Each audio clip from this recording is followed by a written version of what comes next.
Բարև ձեզ, եթերում մամուլի ակումբ հաղորդաշարն է և մասնավորապես մեր հաղորդաշարի համատեղ խորագիրը։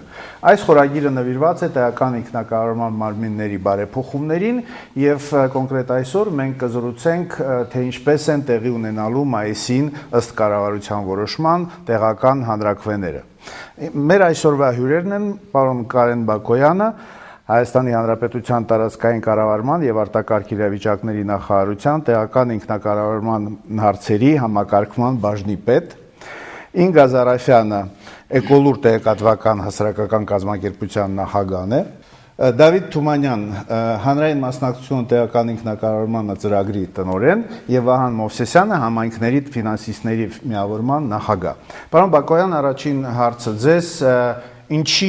Ինչին են նվիրված լինելու այն հանրաքվեները, որոնք անցնելու են մայիսին և ինչին պիտի նպաստեն, եթե խոսում ենք տեղական ինքնակառավարման մարմինների բարեփոխումների մասին։ Շնորհակալություն։ Ուրեմն ես կուզենայի անդրադառնալ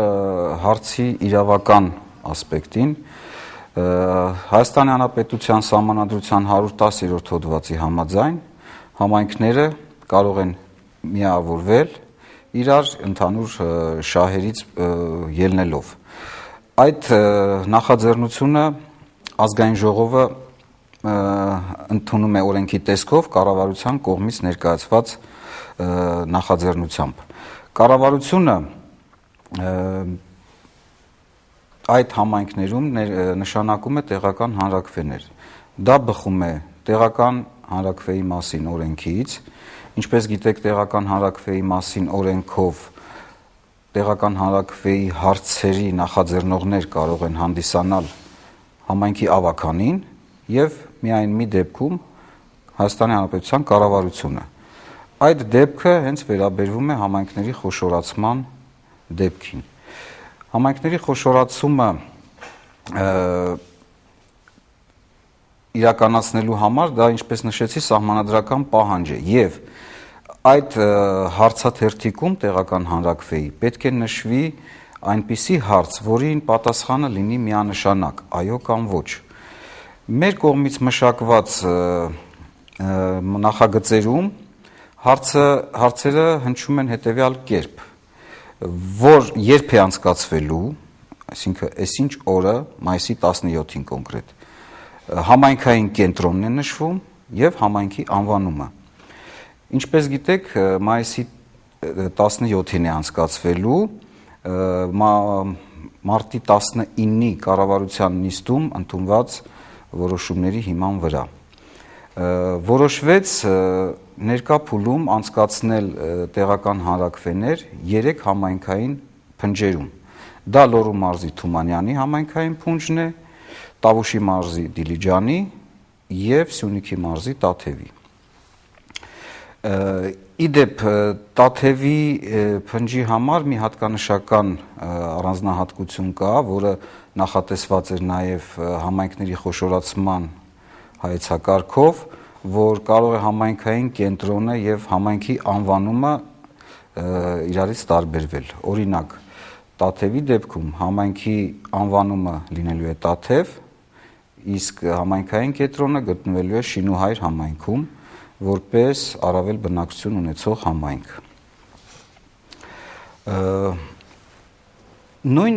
սահմանադրության 110-րդ հոդվածի համաձայն տեղական հանրաքվեների արդյունքները կրում են խորհրդատվական բնույթ և կարող են համապատասխան հիմնավորումներով հաշվի չառնվել ազգային ժողով։ Խոսքը ընդհանրապես տեղական հանրաքվեների մասին է, ոչ միայն մայիսի 17-ին անցկացվելի։ Կառավարության կողմից այս հարցով նախաձեռնած տեղական հանրաքվեների։ Բայց կարող է լինել նաև հանրաքվեներ, որտեղ որոշիչ նշանակություն կունենա քվեարկությունը։ Այո, երբ որ համայնքի ավականին է նախաձեռնում, բնականաբար դա իր համար պարտադիր բնույթ է կրում։ Իսկ այս դեպքում խորհրդատվական բնույթ է կրում, մի քիչ այստեղ պատասխանատվության վերցնելու հարցն է առաջ գալիս, երբ որ համայնքների տեղական հանրաքվեները անցնում են բոլորի համաձայնությամբ, պատասխանատվությունը ոնց որ ընկնում է արդեն համայնքների բնակիչների վրա։ Երբ որ կառավարության կողմից այդ արդյունքները հաշվի չեն առնվում, կառավարությունը այդ պատասխանատվությունը վերցնում է իր վրա, այսինքն ծրագրի իրականացման, հաջողության գարանտ ոնց որ կառնում է կառավարությունը։ Պարոն Մովսյան, այդ դեպքում ինչ իմաստ ունի անցկացնել հանրաքվեները, եթե նրանք որոշիչ ձայն չեն ունենալու։ Շնորհակալություն, շատ հետաքրքիր հարց է։ Նախ ասենք, որ հանրաքվեն դա բնակչության մասնակցության այն լավագույն ձևերից մեկն է, որը կոչվում է բնակչության ուղղակի մասնակցություն, որովհետև մենք ունենք մասնակցության տարբեր ձևեր, օրինակ միջնորդավորված մասնակցություն կամ ոչ ուղղակի մասնակցություն, երբ որ մենք ընտրում ենք համայնքի ղեկավար կամ ավագանի կամ ներկայացուցիչներ, որոնք մեր փոխարեն ինչ-որ խնդիրներ լուծում են, մենք դրանց միջնորդում ենք։ Հանրաքվեն դա ուղղակի մասնակցության ձև է, երբ որ ուղղակիորեն հարց է տրվում, այս հարցի պատասխանը ենթադրում է, որ բնակիչների գերակշիռ կարծիքը այս հարցի վերաբերյալ է։ Սա օգտագործել խորհրդատվական բնույթի, փորձել դրանով պարզել բնակչության կարծիքը, օգտագործելով այդ մեծ հնարավորությունը կամ այդ մեծ գործիքը, դուք պատկերացնում եք, մենք հսկայական ֆինանսական միջոց ենք ծախսում, ձևավորում ենք ընտրական ազնաժողովներ, բուլետեններ ենք տպում, քարոզչություն ենք անցկացնում, մարդիկ սովոր են այդպիսի ընտրություններին, գնում են այդ բուլետենը, գցում են արկղի մեջ, ոգևորված սպասում են մինչև օրվա վերջը, որ հաշվեն այդ բուլետենները, այն մարդիկ, ովքեր որ կողմ են կամ դեմ են, կողմը ուրախանում է, որ կողմերն են շատ դեմը, տխրում է, սկսում է ինչ-որ ցենց լուրջ վիճակ համայնքում ու հետո պարզվում է, որ այդ հանրաքվեի արդյունքները ամենևին էլ կարևոր չեն որոշում կայացնելու համար։ Շատ կներեք, ես տարօրինակ հարց տամ ձեզ։ Պարոն Բակոյանը նշեց, որ եթե ավականին է նախաձեռնում, ապա հանրաքվեի արդյունքները դառնում են որոշիչ։ Հիմա ավականին չի կարող նույն ավականին նախաձեռնել զուգահեռ իր հանրաքվեն, որը որոշիչ նշանակություն կունենա։ Ճիշտ ասած, մենք երևի թե ենթադրում ենք, որ ավականու կողմից կազմակերպված հանրաքվեի արդյունքները պետքա որ լինեն պարտադիր։ Ասեմ ինչ ենք ենթադրում, որտեղ պետքա նշենք, որ նման հանրաքվե Հայաստանում դեռևս ոչ մի հատ չի եղել։ Չէր էր կարող լինել, որովհետև հանրաքվեի մասին օրենքը միայն վերջի 2 ամսում կարգի բերվեց, որովհետև այն օրենքը, որը գոյություն էր, նրանով հանրաքվե անցկացնել ուղղակիորեն հնարավոր չէր, որովհետև հանրաքվեի մասին օրենքը կապված է ընտրական օրենսգրքի հետ եւ հաճախ որոշ խնդիրներ հանրաքվեի մասին օրենքում կարգավորվում էր ընտրական օրենսգրքի համապատասխան դրույթներով։ Մեր մոտ ընտրական օրենսգիրքը փոփոխվել էր, հանրաքվեն ոչ։ Հետեւաբար այդ կապերը կորել էին, այսինքն մենք ընդհանրապես զրկված էինք հանրաքվե անցկացնելու հնարավորությունից։ Ճիշտ է, արագ կարգով էս վերջերս կարգավորվեց հանրաքվեն, բայց շատ հարցեր այդ օրենքում մնացել է բաց։ Ամենակարևոր հարցերից մեկը, ով կարող է մասնակցել քարոզչությանը, որը լավ չի բացատրում ճիշտն ասած, ինչպիսի հարցեր կարելի է դնել հանրաքվեին։ Խոսքը հանում ենք խոշորացման հանրաքվեն, որը կառավարությունն է անում։ Ընդհանրապես, օրինակ այնտեղ մի դրույթ կա, որ երբեք չի կարելի հանրաքվե դնել այնպիսի հարցեր, որոնք տեղական ինքնակառավարման մարմնի լիազորությունների մեջ են։ Ես այդ ոլորտի մասնագետ եմ եւ շատ դժվար եմ պատկերացնում, թե տեղական ինչպիսի հարց կարելի է գտնել դնել հանրաքվեին, որը տեղական ինքնակառավարման լիազորությունների մեջ չլինի։ Այսինքն նույնիսկ այդ օրենքը իր մեջ բավականին լուրջ թերություններ է պարունակում։ Ես կարծում եմ, որ այս պահին դեռևս այդ թերությունների քննարկումից պետք չի սկսել, որովհետև հարցը ամենևին հավագանու կողմից ձեռնարկվող կամ համայնքի կողմից ձեռնարկվող հանրաքվեի մասին չի, այլ հարցը պետության կողմից արդեն իսկ նշանակված մայիսի 17-ի հանրաքվեի մասին է, բայց միևնույն է, մենք պետք է հասկանանք, որ հանրաքվեի երկու ինստիտուտ կա։ Կա մի ինստիտուտ, երբ որ ինքը հարցնում է եւ պարտադիր չի, դա ավելի շատ պլեբիսցիտ է կոչվում, միջազգային տերմինով, այսինքն կարծիքի հարցում, որը կարելի է իրականացնել ոչ թե ծանր հանրաքվե գործիքով, այլ կարելի է ավելի հասարակ գործիքներով անել, գնալ, հարցումներ կազմակերպել, ուսումնասիրել կամ ավելի հասարակ ձևով դա անել, եւ մյուսը դա ուղղակի մասնակցությամբ հանրաքվե, որի ակնհայտ է, որի որոշումը պետք է լինի ավելի բարձր, քան ներկայացական մարմինների որոշումը։ Այս դեպքում մենք պարադոքս ունենք։ Կարծում եմ, որ հանրաքվեի մասին օրենքի շտկմանը կամ լավացմանը մենք հետագայում անպայման կանդրադառնանք, բայց այս պահին լավ կլինի մենք ավելի շատ խոսենք այս կառավարության հանրաքվեի մասին, որտեղ դա է մեզ սպասում ու սպասվում է ոչ շատ ուշ, այլ ընդամենը մայիսի 17-ին, լավ հասկանալով որ մինչև ապրիլի 24-ը մենք ավելի լուրջ խնդիրներ ունենք համահայկական, համազգային, եւ դրանից հետո էլ առանձնապես մեծ ժամանակ չի մնում, որպեսզի քարոզչություն ու կազմակերպում անենք, այ հետո եթե հաջող անցնի այս բոլորը, կարող ենք երևի թե նաեւ անդրադառնալ ընդհանուր հանրաքվեի։ Մեկ միջանկյալ հարց, պարոն Բակոյան, կարճ պատասխան եմ ենթադրում։ Կարելի է ենթադրել, որ մայիսի 17-ին անցկացված հանրաքվեներից հետո, որոնք պիլոտային ինչ որտեղ բնույթ են կրում, կառավարությունը կարող է անդրադառնալ նաև օրենսդրության փոփոխության հարցին, որպես առաջին փորձի արդյունքները ունեցող արդեն։ Ոչ միայն կարող է, այլ նաև արդեն նախաձեռնվել է Արդարադատության նախարարության հետ համատեղ մշակվել է տեղական հանրաքվեի մասին նոր օրենքի նախագիծ եւ այն արդեն անցնում է համաձայնեցման փուլը նաեւ Եվրոպայի խորհրդի փորձագետների հետ։ Այնտեղ իդեպ պարոն Մովսիսյանը նշեց, որ դրվող հարցերը բավականին հստակեցվել են եւ տեղական ինքնակառավարման մարմինների միայն պետության պատվիրակած լիազորությունների առնչվող հարցերը չեն կարող դրվել։ Հասկանալի է։ Պարոն Թումանյան, մենք բոլորս հասկանում ենք, որ ցանկացած խոշոր քաղաքականության իրականացման ընթացքում իրազեկման հարցը մեծ նշանակություն ունի։ Խոսքը եւ ընդհանրապես խոշորացման ծրագրի մասին է, եւ մասնավորապես այդ հանրաքվեների մասին։ Ձեր ծրագիրը, որի հիմնական նպատակն է ապահովել մասնակցայնությունը, ինչպիսի միջոցառումներ է նախատեսում այդ հանրաքվեներից առաջ եւ ընդհանրապես խոշորացման ծրագրի առումով։ Ընդհանրապես հանրային մասնակցություն տեղական ինքնակառավարման ծրագրի նպատակն է աջակցել Հայաստանում տեղական ինքնակառավարման բարեփոխումների իրականացմանը, դրան մասնակից դարձնել հանրությանը։ Եթե հնարավոր է ավելի կոնկրետ այս մեր իրավիճակին կոնկրետ մարտահրավերների հետ կապված։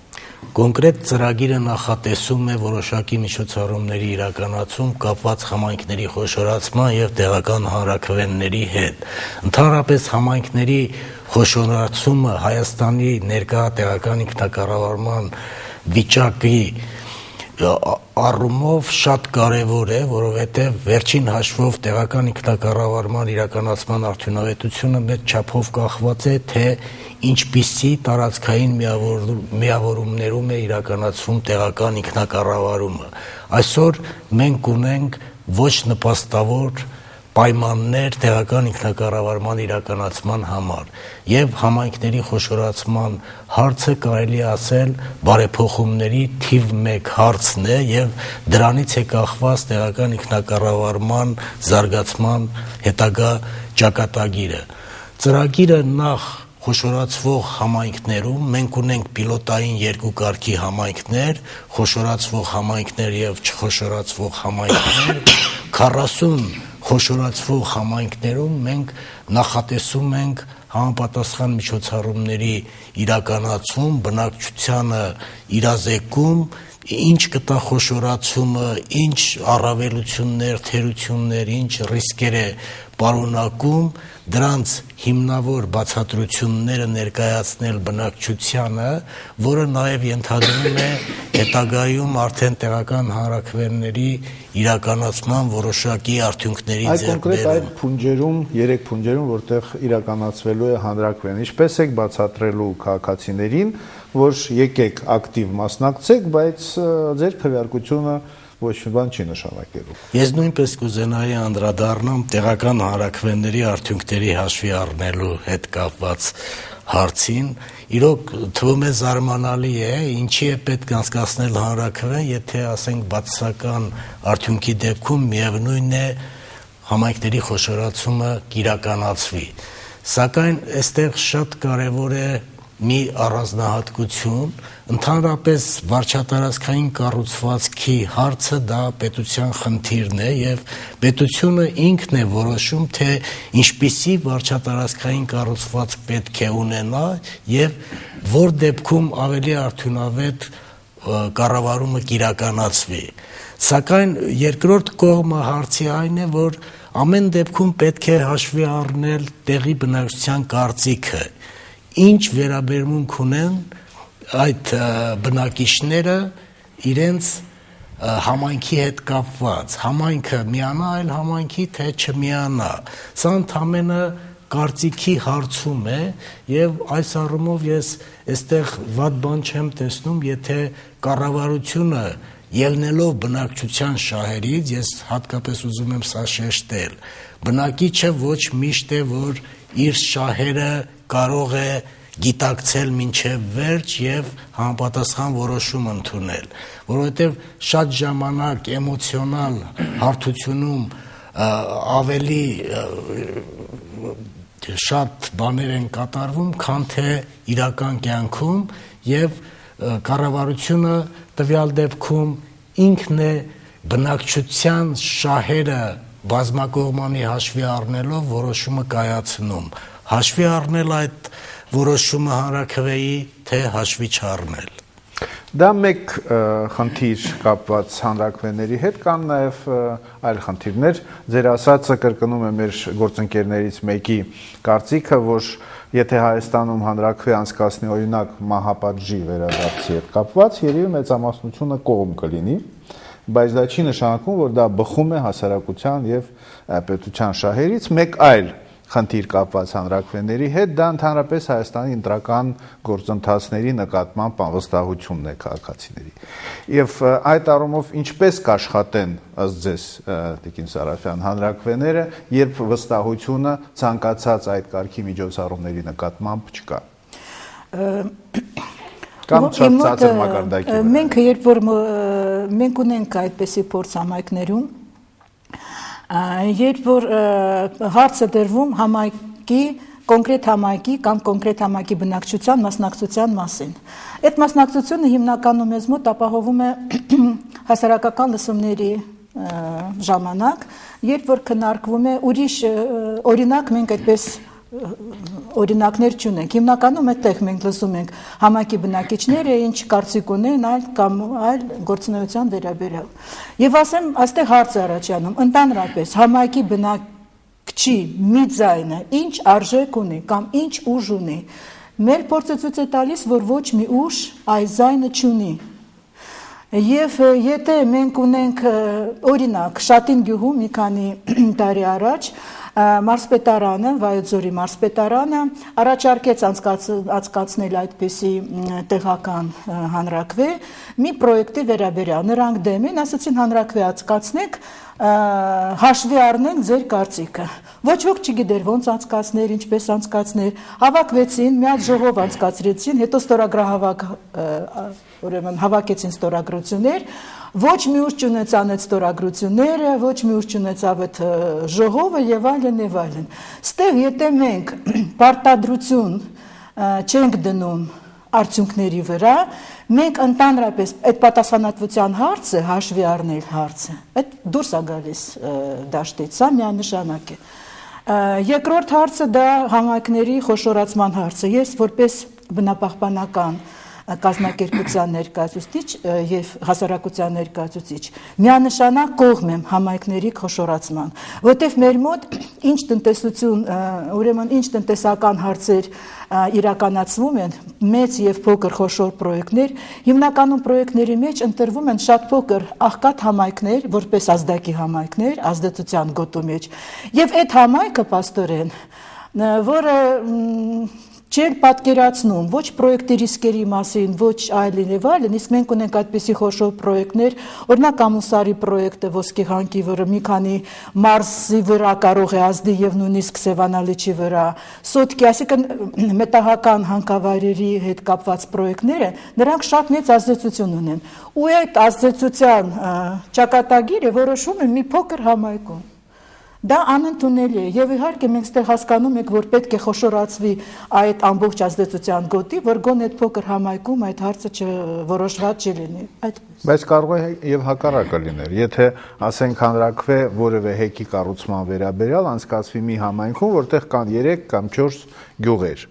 հեկը ազդեցություն ունի միայն մի գյուղի բնակիչների, չգիտեմ, սովորական կյանքի փոփոխման հետ, բայց հանրաքվեն անցկացվում է ամբողջ համայնքում, նաև այնտեղ, որտեղ առանձնապես խնդիր չեն տեսնում։ Շնորհակալություն, դա շատ լավ հարց է, եւ ես ուզում եմ ասել, որ ստեղ կարելի ասել տարբեր կարգերի, ես տեսնում եմ այս կարգերի ոչ թե միջամտությունը, այլ ոնց որ մենք խառնում ենք օրենքի մակարդակը, կառավարության որոշման մակարդակը եւ որոշման իրականացնելու կարգի մակարդակը։ Այս երեք մակարդակները երբ որ խառնվում է, մենք չենք ստանում մենք ակնկալվող եւ ուզեցած արդյունք։ Ստեղ պետք է ամեն մի ուրեմն մակարդակը իր պատասխանատվությունը ունենա, իսկ մեր մոտ պատասխանատվությունը այսպես լղոզված է։ Այս է խնդիրը։ Եվ ոչ միշտ ճիշտ է հասցեագրված։ Պարոն Բակոյան, այդ բոլոր ռիսկերը եւ խնդիրները, որոնք մարդիկ տեսնում են, ինքը գիտակցված է մեր կառավարության կողմից եւ հաշվի առնվելու, ասենք, օրենքների բարեփոխման շրջանակներում եւ ընդհանրապես խոշորացման ծրագրի շրջանակներում։ Ինչպես գիտեք, համայնքների խոշորացման եւ միջհամայնքային միավորումների ձևավորման հայեցակարգում մեկ առանձին գլուխ նվիրված էր բոլոր այն ռիսկերին, բոլոր նպատակներին, առավելություններին, թերություններին, այդ ամեն ինչը վեր է լուծվել, տեղ է գտել փաստաթղթում եւ բնականաբար ինչու որոշվեց պիլոտային ծրագրերի միջոցով անցկացնել խոշորացումը, որպեսզի ի հայտ եկող թերությունները տեղ գտնեն հետագայում հաջորդ փնջերում դա չիրականացվի, այսինքն զերծ մնանք հաջորդ փնջերում նման թերություններից։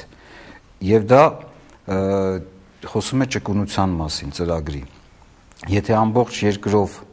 միանգամից արվեր խոշորացումը, ավելի բարդ կլիներ մատնանշել են թերությունները, որոնք կարող են ի հայտ գալ ծրագրի իրականացման նախօրյակին։ Իսկ ծրագրի իրականացումից հետո, այսինքն այս 3 պիլոտային ծրագրերի իրականացումից հետո բնականաբար թե տեղական հանրաքվեի նախապատրաստական աշխատանքներում, թե անցկացման փուլում, թե արդյունքների, թե կառավարության կողմից ազգային ժողովի ներկայացնելու եւ թե տեղական ինքնակառավարման մասին օրենքում փոփոխությունների ժամանակ այդ բոլորը հաշվի կառնվի։ Պարոն Թումանյան, պարոն Մովսեսյանը նշեց, որ պարզ չի ով է իրականացնելու քարոզչությունը, այս քարոզարշավը հանրաքվեներից առաջ, երևի այստեղ իրավունքի հարց չի միայն, բայց նաև նախաձեռնողականության, եւ արդյոք ձեր ծրագիրը ենթադրում է հանրաքվեներից առաջ ինչ որ փորձագետների խումբ, միգուցե նաև պաշտոնյաների ներկայությամբ խումբ կազմակերպել եւ գնալ համապատասխան գյուղեր, փունջեր եւ խոսել, բացատրել, միգուցե նաեւ մենք եւս մեկ հաղորդում նվիրենք կոնկրետ այդ 3 փնջերում հանրաքվեներին եւ ոչ միայն եթերով, այլ նաեւ տանենք այդ քննարկումները ցույց տանք քաղաքացիներին, ոնց ենք նայում այդ կարգի նախաձեռնություններին։ Այո, մեր ծրագիրը նախատեսում է համապատասխան իրազեկման աշխատանքներ խոշորացվող համայնքներում, ինչպես ես նշեցի, մենք ունենք 40 պիլոտային խոշորացվող համայնքներ եւ մասնավորապես այս նշված 3 փնջերում, որոնք իրենցից ներկայացնում են 22 համայնքներ, մենք մինչև հանրաքվեները հանդիպումներ ենք կազմակերպելու տեղի բնակչության հետ, ներկայացնելու ենք իրավիճակը։ Եվ պատրաստ եք դժվար հարցերին պատասխանել։ Այո, եւ պատրաստ ենք լինել հենց տեղի բնակիչների թվում, նրանցից մեկը եւ պատասխանել։ Զարաֆյանին կվերցնենք մեզ հետ։ Այո, անպայման։ Եվ Ժամանից հարցը պատրաստ է իմ մոտ։ Իսկ եթե հանրաքվեն շատ ծանր արդյունքներ ունենա, ով պետք է պատասխան տա այդ արդյունքների եւ ում պետք է դիմեն բնակիչները։ ինչ արդյունքների Ասենք մասին։ 90%-ը դեմ լինեն։ Եթե տեղական հանրաքվեն Եւ այդ հաշվի չեն առնում։ Չէ, գիտեք, դա սահմանադրական դրույթ է եւ սահմանադրությունը նշում է, որ կարող է հաշվի չառնվել արդյունքները։ Բայց այս պատասխանը մենք չենք կարող տալ բնակիչներին, ինքը չի հասկանա։ Ես այդպես եմ կարծում։ Ես գիտեմ, որ պատասխաններ տալուց պարոն Մովսեսյանն է շատ լավ, սովորաբար, այ պատկերացրեք, որ դուք հայտնվում եք մի համայնքում, որտեղ անցկացվել է հանրաքվե եւ 90%-ը դեմ էին խոշորացման, Եվ դուք հայտնվել եք եւ պատասխան եք տալիս քաղաքացիներին, ինչ եք։ Եվ ասում եք, մենք հարցը սխալ ենք տալիս։ Դուք ուրիշ ձև հարցը ձևակերպեք, որ ես եղել եմ այդ համայնքում, բոլորը բացատրել եմ իրանց արդեն, ու իրանք 90% ասել են դեմ, որտեվ եթե նրանք արդեն դեմ են ասել, ես այնտեղ անելիք այլևս չունեմ։ Ես պետք է անելիքները բայց հայտնվել եք ուրիշ գործերով եւ իրանք էլ ձեզ հիշել են։ Դուք ուզում եք ասել, որ իրանք կարող են ինչ որ մտաբերել են մարդկանց, ովքեր իրանց կարծիքին դեմ են գնացել, այդ դեպքում պետք չի դեմք հիշել, այլ ընդհանրապես իրանք դեմ են գնալու։ Ես գիտեք նկատի ունեմ, որ մարդիկ ամեն դեպքում քվեարկելուց հետո կարողանան հասկանալ, որ դա է վերջո լուրջ պետական ծրագիր է եւ ոչ միշտ իրենց կարծիքը կարող է համընկնել այդ ծրագրի կարևորության հետ։ Ես հակառակն եմ մտածում, որ մենք այս փուլում ամեն ինչ պետք է անենք, որպեսզի հասկանանք, ստանանք կամ բնակիչներին բացատրենք ու ստանանք դրական կարծիք։ Ինչու՞։ Որովհետև ով է մեծ առումով այսօր խոշորացմանը դեմ խոսում։ Խոշորացման դեմ խոսում են այն մարդիկ, ովքեր խոշորացման արդյունքում ինչ որ բան կորցնում են։ Եվ դա բնական է, եւ դա ճիշտ է։ Երբ որ բողոքում են համայնքի ղեկավարի աշխատակազմի անդամները, երբ որ բողոքում է համայնքի ղեկավարը, երբ որ բողոքում են նրա ընտանիքի կամ մերձավորները, հասկանալի է։ Իհարկե հասկանալի է եւ շատ լավ հասկանում եմ իրանց ու նույնիսկ չեմ էլ ուզում քննադատել ու քննարկել, որտեվ դա դրանց իրավունքն է, իրանք ինչ որ բան կորցնում են։ Բայց այդ գյուղում իրանք ընդամենը մի փոքր մասն են։ Եվ ես պատրաստ եմ գնալ կանգնեմ այդ մարդու մոտ, թող ինքը բացատրի ինչքան վատն է խոշորացումը, ես բացատրեմ ինչքան լավն է, ու փորձենք տեսնենք որս կհաղթենք։ Եթե բնակիչները միջև վերջ չեն բացատրվում։ Իրանք գնում են բնակիչի մոտ, ասում են, արդեն 20 անգամ ես ռադիոհեռուստացիայով բացատրել եմ, որ յուրաքանչյուր գյուղում լինելու է մեկ ներկայացուցիչ, եւ ինքը փոխարինել է գյուղապետին։ Միջև այսօր բոլոր գյուղերից ահազանգ է գալի, ասում որ մենք տեղեկանքի համար 30 կիլոմետր գնալու ենք։ Ինչի՞։ Որովհետև գյուղապետը գնում ասում է, ձեր տունը քանդելու են, ձեր գյուղը քանդելու են, ես ձեզ տեղեկանք չեմ տալու, ձեր տեղեկանքը տալու են ես ինչ որտեղ, հլա բողոքեք, դուրս եկեք, ճամփեն փակեք, ու սկսում են տրամադրել։ Սա շատ վատ տենդենս է։ Եվ ես կարծում եմ, որ սրա ուղղությամբ հարկավոր է, որ ոչ միայն մենք փորձագիտական դաշտում աշխատենք, այլ աշխատի նաև իշխանությունը, որտեղ եթե կա մեկը, որը խանգարում է իշխանական ծրագրերին, հարկավոր է կամ նրան հեռացնել, կամ նրա կողքին դնել մեկը, որը կարա ճիշտը բացատրի։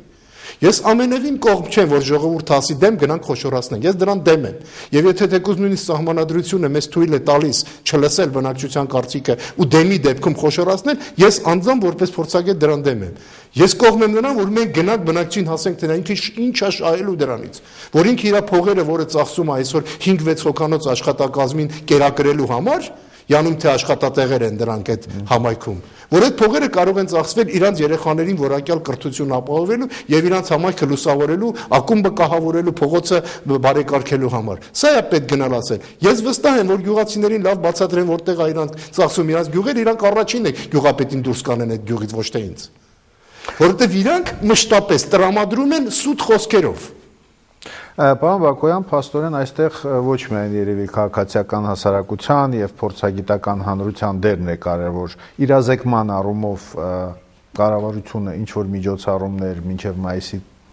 կեսերը պլանավորում է։ Ասեմ արդեն իսկ նախարարության տեղական ինքնակառավարման վարչության պետ Աշոտ Գիլոյանը հանդիպել է Թումանյանի Փնջի համայնքի ղեկավարների հետ, ավականու անդամների հետ, նախատեսվում է հանդիպումներ նաև մյուս երկու փնջերում, Սյունիքում եւ Տավուշում, այսինքն դա էլ է մտնում կառավարության անելիքների մեջ եւ միայն քաղաքացիական հասարակության ուսերին թողնել այդ ծանր խնդիրը բնավ չենք պատրաստվում եւ շատ դեպքերում, ինչպես պարոն Մովսիսյանը նշեց, վատ իրազեկվածության խնդիր է ստեղ։ Ես էլ նույնպես լսում եմ, որ ամեն անգամ հեռուստատեսությամբ մատնանշում է այդ տեղեկանք ստանալու հանգամանքը։ Չեղած բանը ներկայացնում են որպես։ Դա եթե ճիշտ ներկայացվի, բնակիչները կհասկանան, որ նման բան չի լինելու։ Տեղեկանքն էլ է տալու վարչական ներկայացուցիչը իր առօրյա բոլոր հոգսերի մասին էլ նա կարող է կիսվել վարչական ներկայացուցիչի հետ, որը այդ ամեն ինչը փոխանցելու է համայնքի ղեկավարին։ Բացի այդ, նախատեսվում է, որ յուրաքանչյուր համայնքից առնվազն մեկ ավականու անդամ պետք է ներկայացված լինի խոշորացվող համայնքում։ Դա էլ է շատ կարևոր տարր,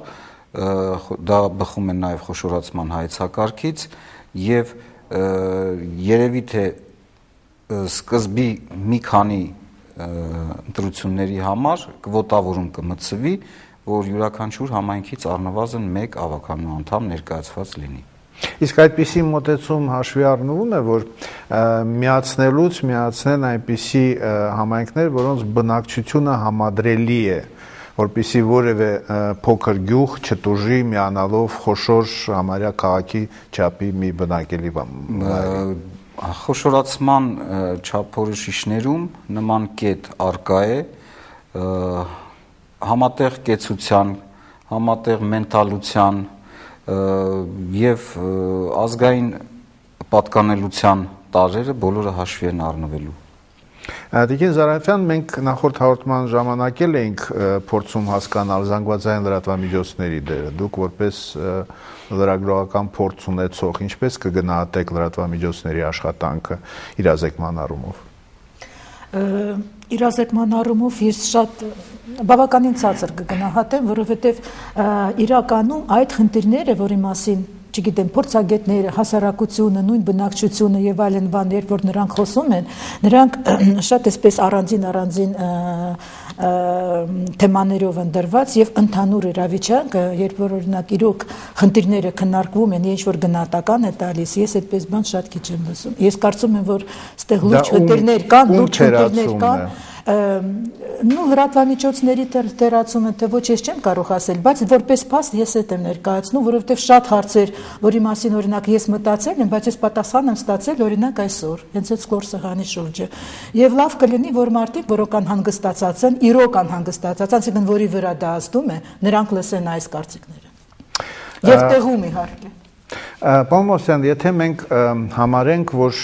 այս խոշորացման ծրագիրը մշակելիս մենք հաշվի ենք առել միջազգային փորձը, դուք կարող եք բերել մի օրինակելի երկիր, որի փորձը մենք կուզենայինք, որպեսզի մեզ մոտ աշխատեր։ Եվ կարճ նկարագրեք դա ինչ փորձ է։ Շատ կարճ ասեմ, որովհետև կարծում եմ, որ թեման տարողունակ է։ Համայնքների խոշորացումը կենթանի մարմին է, ես բազմից եմ ասել, եւ ինքը անընդհատ արձագանքում է այն տնտեսական հարաբերություններին ու այն միգրացիոն երևույթներին, որը երկրում տեղի է ունենում։ Եվ ինքը ուղղակիորեն չի կարող անընդհատ դոգմատիվ նույնը մնալ։ Մենք փոխեցինք մեր համակարգը, հա, մենք սոցիալիստական համակարգից անցանք շուկայականի, պլանայինի շուկայականի, եւ փոխանակ այդ առումով ավելի արդյունավետ դարձնել էինք մեր համակարգը, մենք մոտավորապես 2 անգամ ավելացրեցինք համայնքների քանակը։ Այսինքն սովետական իրականության ժամանակ մենք 2 անգամ ավելի պակաս տեղական իշխանություններ ունեինք, քան հիմա ունենք։ Երկրները գնացին հակառակ ճանապարհով։ Եվ բոլոր այն երկրները, ովքեր սովետական համակարգից տեղափոխեցին ազատ շուկայականի, նրանք մոտավորապես 2-3 տեղեր կա 10 անգամ պակասեցին համայնքների թիվը, մեծացնելով նրանց տարածքները եւ հզորացնելով նրանց։ Իսկ ի՞նչն էր պատճառը, որ մենք այլ ճանապարհով գնացինք։ Ես շատ եմ ուսումնասիրել, քանի որ ես մի քիչ հին մարդ եմ ու գալիս եմ այդ ժամանակներից, ես հիշում եմ 96-ական թվականներին երևույթները։ Այդ ժամանակ 2 գաղափար կար պատտվող Հայաստանում, գաղափարներից մեկը նա էր, որ իսպառ քանդել սովետական հետքերը այնպես, որ ինքը այլևս չփորձի վերականգնվի, իսկ եթե երկիրը ուզում ես լրիվ վերացնել, որ այլևս ինքը չվերականգնի, քանդի նրա վարչատարածքային հիմքը։ Եվ մենք քանդեցինք շրջաններն ու տեղական գյուղսովետները, որը կարային հանգիստ դառնային գյուղապետարաններ, իսկ շրջանները կարող են դառնալ երկրորդ մակարդակի տեղական ինքնակառավար։ Սա առաջի եւ երկրորդը Սա հիմնականում դրսից եկած գաղափար էր, որ արագ փոփոխել Հայաստանում վարչատարածքայինը, եւ երկրորդը մեծ ժամանակ մեր մոտ ինքնուրույնության անկախության գաղափարը այնքան վեհ էր, այնքան բարձր էր, որ ճարտարապետներին, ովքեր գծում էին վարչատարածքային բաժանումը, թվում էր, թե ինքնուրույնություն տալով, ազատություն տալով մենք դրանով մեծ գաղափար ենք դնում դրա մեջ եւ օգնում ենք համայնքներին զարգանալու։ Հետագայում հասկացանք, որ ինքնուրույնությունից բացի համայնքները պետք է ունենան նաև կարողություն, ունակություն, հնարավորություն եւ պարզ է, որ փոքր համայնքները դրանք չէին կարող ունենալ։ Եվ մենք հակառակ ճանապարհով չունեցանք քաղաքական, այսպես ասենք, ռիսկ, որպեսզի արագ կերպով հասկանանք մեր սխալը եւ ուղղենք։ Եվ գնացինք նրան, որ շատ համայնքներ, որոնք այսօր աղմուկներ են ժամանակ բնակավայրեր, որոնք իրար հետ բազմաթիվ տարիների միասին ապրելու փորձ ու կուլտուրա ունեին եւ ապրում են 3-4 բնակավայրերով մեկ կառավարման մարմնի ներքո, այդ բոլորը քանդեցինք եւ 20 տարի նրանք անկախ ապրելուց արդեն ձևավորվել են փոքրիկ ինչ-որ իշխանիկներ տեղերում, որոնք նույնիսկ չեն էլ պատկերացնում, որ կարողա մի օրը գա եւ ասենք, որ ձեր կառավարումը արդյունավետ չի եւ պետքա դարձնենք արդյունավետ։ Սա է պատճառը, որ եթե դուք նայեք նախկին սոցիալիստական լագերի ճամբարի երկրների, ինչպես արևելյան Եվրոպայում, այնպես էլ նախկին սովետական միության տարածքի երկրներում կտեսնեք, որ գրեթե բոլոր երկրները գնացել են խոշորացման ճանապարհով եւ ովքեր էլ չեն գնացել, հիմա մտածում են դրա մասին։ Վերցնենք Պրիբալտյան երկրները, վերցնենք այսօր Վրաստանը, որը մոտավորապես 10-15 անգամ խոշորացրեց իր, հիմա Վրաստանը ունի 74 համայնք ընդամենը, մենք ունենք 915։ Այս ճանապարհով նույնիսկ Ադրբեջանը մի անգամ գնաց կիսով չափ կտրեց իր համայնքների թիվը։ Այսօր Ալբանիան ավարտեց Վրացական փորձը մեր համար քիչ ուսանելի է, որտեղ վրացական խոշորացման փորձի մեջ բազմազգային ժողովրդի կոմպոնենտ կար դրած, մի ուրիշ հաղորդման ժամանակ ավելի մանրամասը կասենք, մենք երկու խնդիր պետք է լուծենք խոշորացման ժամանակ։ Մենք պետք է կարողանանք մեծացնենք արդյունավետությունը կառավարման, բայց չկորցնենք բնակչության մասնակցայնության հնարավորությունը, այսինքն մատչելիությունը չհեռացնենք։ Եվ ճիշտ խոշորացում անում են երկիրը, որ իր կառավարման մարմինը առավել արդյունավետ է աշխատում եւ ինքը առավել մոտ է բնակչությանը։ Մենք տեսեք Երևանում խոշորացում կատարեցինք։ Փաստորեն Երևանինը խոշորացում էր, վերացրեցինք թաղային համայնքները, գումարեցինք իրար։ Բացարձակ արդյունավետ կառավարում է այսօր իրականացում Երևան քաղաքում, փայլուն մասնագետներ կան, բայց ով կարասի, մենք ճիշտ ինքնակառավարում ունենք Երևանում, թե ոչ։ Տեսեք ինչքան է հեռացել իշխանությունը Երևանից, ինչքան է բնակչից հեռացել Երևանի իշխանությունը։ Այսինքն միշտ չի, որ ամենախոշորը ամենալավն է։ Այս իմաստով փորձը մեր համար առավել ուսանելի է բոլորը, բայց մենք մի բան պետք է անենք։ Մենք ամբողջ Եվրոպայից զգալի հետ ենք մնացել։ Մենք շատ ենք հետ մնացել եւ այս հետ մնալը, ինչպես ասեց պարոն Թումանյանը, նման տարածքային բաշխվածությունը մեզ խանգարում է տեղական ինքնակառավարման զարգացմանը եւ առավել եւս հետաբա ապակենտրոնացմանը։ Ինչ է նշանակում ապակենտրոնացում։ Դա նշանակում է վերևի մակարդակից լիազորությունների տեղափոխում ներքև։ Ինչու ներքև, որովհետեւ ներքևի մակարդակում բնակիչ իր ընտրական քվեով ազդում է իրեն մատուցող ծառայությունների վրա։ Այսօր ոչ մի ծառայություն լուրջ չենք կարող տանք ներքև, որտեղ չունենք այդ ունակությունը։ Եվ քանի որ խոսվեց փորձի մասին, երևի առաջին հերթին հենց մեր փորձը ուսանելի պիտի լինի մեզ համար եւ վերջին հարցս պարոն Թումանյանին, ծրագիրը նախատեսում է վերլուծություն այդ ծրագրի ընթացքի եւ դրա հիման վրա նաեւ կոնկրետ առաջարկություններ կառավարությանը։ Ծրագիրը այո նման միջոցառումներ նախատեսում է, մենք ոչ միայն իրազեկելու ենք բնակչությանը համայնքների խոշորացման մասին, այլ նաև մոնիտորինգ ենք իրականացնելու տեղական հանրաքվեների, մասնավորապես առաջիկա հանրաքվեների մենք մոնիտորինգը կիրականացնենք, կնշենք այն իրավիճակը, որում իրականացվում է այդ հանրաքվեները, միգուցե արդյունքում նաև համապատասխան առաջարկություններ ներկայացվի հետագայում տեղական հանրաքվեների իրականացման հետ կապված։ Ես կուզենայի անդրադառնալ նաև ձեր նախորդ հարցին, թե որ երկրի փորձը ավելի ուսանելի կարելի է համարել, ես Շվեյցարիա չասեի։ Ոչ, Շվեյցարիա չեմ ասի, վերջին 15 տարիների իրականացված խոշորացման փորձերին ես ծանոթ եմ եւ ինձ համար օրինակելին դա Դանիայի փորձն է, որտեղ համայնքների խոշորացումը իրականացվեց միայն կամավորության սկզբունքի հիման վրա։ Այսինքն համայնքները իրենց նախաձեռնությամբ որոշումներ կայացրեցին եւ դարձան ավելի խոշոր հզոր համայնքներ։ Ապահովեց ձեր ուզածը, հանրային մասնակցայնությունը եւ մենք մեր հաղորդաշարով մամուլի ակում կփորձենք դրան նպաստել։ Կհանդիպենք հաջորդ շաբաթ։